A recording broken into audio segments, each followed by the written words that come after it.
അതെന്താണ് ശരിയാകണം?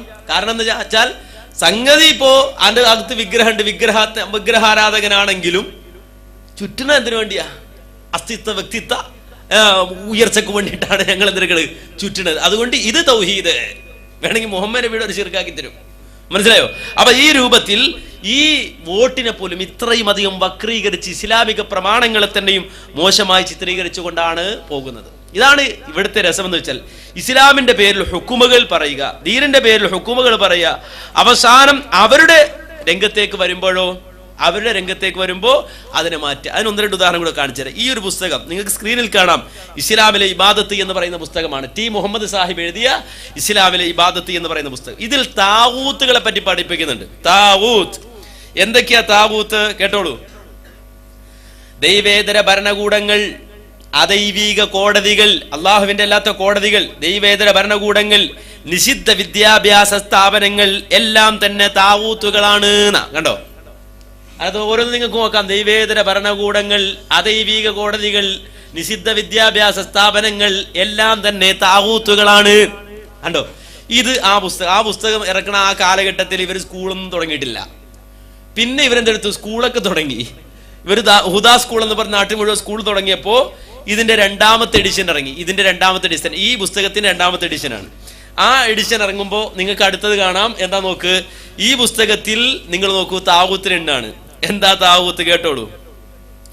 അപ്പോൾ പിശാജ്, മാരണക്കാരൻ, ജ്യോത്സ്യൻ, ബിംബങ്ങൾ, പ്രതിമകൾ, ഫിറഔൻ എന്നിങ്ങനെ പറഞ്ഞിങ്ങനെ വന്നിട്ട് പണ്ഡിത പുരോഹിതന്മാർ, ദൈവേതര ഭരണകൂടങ്ങൾ, അദൈവിക കോടതികൾ, സ്കൂൾ ഒഴിവായി. താവൂത്തിന്റെ ലിസ്റ്റിൽ നിന്ന് സ്കൂള് ഔട്ട്. അദൈവിക കോടതികൾ അതുപോലെ എല്ലാം തന്നെ താവൂത്തുകളാണ്. മുമ്പത്തെ ബുക്കിലോ അതിന് മുമ്പിറങ്ങിയ പതിപ്പില് സ്കൂളും ഉണ്ടായിരുന്നു താവൂത്തിന്റെ കൂട്ടത്തില്. അപ്പൊ ഇവര് സ്കൂൾ തുടങ്ങിയപ്പോ ഔട്ടായി. എന്ത്? താവൂത്ത് ഔട്ടായി. താവൂത്തിന്റെ എണ്ണം കുറഞ്ഞു. നിങ്ങൾ മനസ്സിലാക്കണം. മാത്രല്ല പിന്നെ പറഞ്ഞിട്ട് അദൈവിക കോടതികൾ, അതും താവൂത്താണ്. അതും താവൂത്താണ്. കോടതിയും താവൂത്താണ്. അപ്പൊ കോടതി താവൂത്താണ്. എങ്ങനെ? വെറുതെ ഒരു കെട്ടിടം താവൂത്താവുമല്ലോ. പിന്നെ അതിനകത്തിരിക്കുന്ന ജഡ്ജി അത് താവൂത്താണ്. അയാൾക്ക് വിധി ചോദിപ്പോയാൽ താവൂത്തിനോട് വിധി ചോദിച്ചു പോകാനാണ്. അങ്ങനെ നോക്കുമ്പോൾ ഈ അടുത്ത സമയത്ത് പിന്നെ കുവൈത്തിൽ ഞാൻ പോയപ്പോൾ അവിടെ നടന്ന വനിതാ സമ്മേളനം. ആ വനിതാ സമ്മേളനത്തിന്റെ മുഖ്യാതിഥി ആരാന്നറിയോ? ജസ്റ്റിസ് ശ്രീദേവി. ഒരു വലിയ താവൂത്ത്. നമ്മുടെ നാട്ടിലുള്ളത്. അതിനെ വിളിച്ച് ഫ്ലൈറ്റ് കയറ്റി ഇവിടെ കൊണ്ടുവന്ന് എന്തെടുക്കുക, ഇവരുടെ പരിപാടി ഉദ്ഘാടനം ചെയ്യുക. ഇവരുടെ വനിതാ സമ്മേളനം, അതിന്റെ മുഖ്യാതിഥി ജസ്റ്റിസ് ശ്രീദേവി, ഏറ്റവും വലിയ താവൂത്ത്.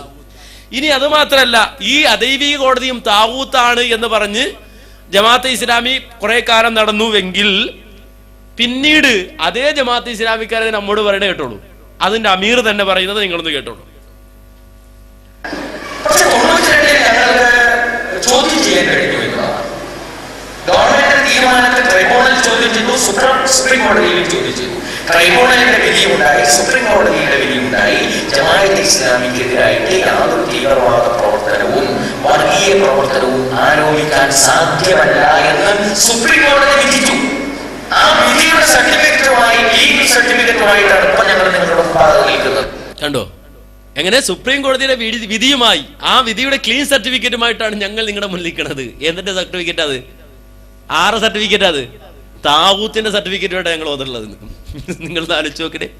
മുസ്ലിം സമൂഹത്തോട് മുഴുവൻ താവൂത്ത് ഞങ്ങൾ കോടതി പോയ മുശ്രിക്ക എന്ന് പറഞ്ഞ ആൾക്കാര് അവര് പറയുന്നത് എന്താണ്? ഞങ്ങൾ നിലനിൽക്കുന്നത് സുപ്രീം കോടതി വെച്ച ഏറ്റവും വലിയ താവൂത്താ. അതിനപ്പുറം ഒരു താവൂത്തില്ല നമ്മുടെ നാട്ടില്. ആ താവൂത്തിന്റെ കീഴിലാണ്, അതിന്റെ വിധിയുമായിട്ടാണ് ഞങ്ങൾ നിലകൊള്ളുന്നത് എന്ന് ഞാൻ അവിടെ നിന്ന് സമ്മതിച്ചിട്ടുണ്ടെന്നാണ്. നിങ്ങളിത് വളരെ വ്യക്തമായി മനസ്സിലാക്കി. എൻ്റെ ഇടയ്ക്ക് ഒരു രസകരമായ സംഗതിയോട് ഞാൻ പറഞ്ഞുതരാം. അതെന്താന്ന് വെച്ചാൽ, ഇവരെങ്ങനെ ജയിക്കല് അത് നമ്മൾ മനസ്സിലാക്കണമല്ലോ. ഇവരെങ്ങനെ കോടതിയിൽ പോയി, അങ്ങനെ കോടതിയിൽ ചെന്നപ്പോൾ സർട്ടിഫിക്കറ്റ് കിട്ടി, അങ്ങനെ ആ സർട്ടിഫിക്കറ്റുമായിട്ട് നിൽക്കണം. അപ്പോൾ താവൂത്തിന്റെ സർട്ടിഫിക്കറ്റ് ആണ്, അതിൻ്റെ ഒരു വശം അവിടെ നിൽക്കട്ടെ. പക്ഷെ ഇവരെങ്ങനെയാണ് ഇത് ജയിക്കൽ എന്നുള്ളത് ഈ അടുത്ത സമയത്ത് ഒരു പഠനം നടത്തിയപ്പോഴാണ് മനസ്സിലായത്.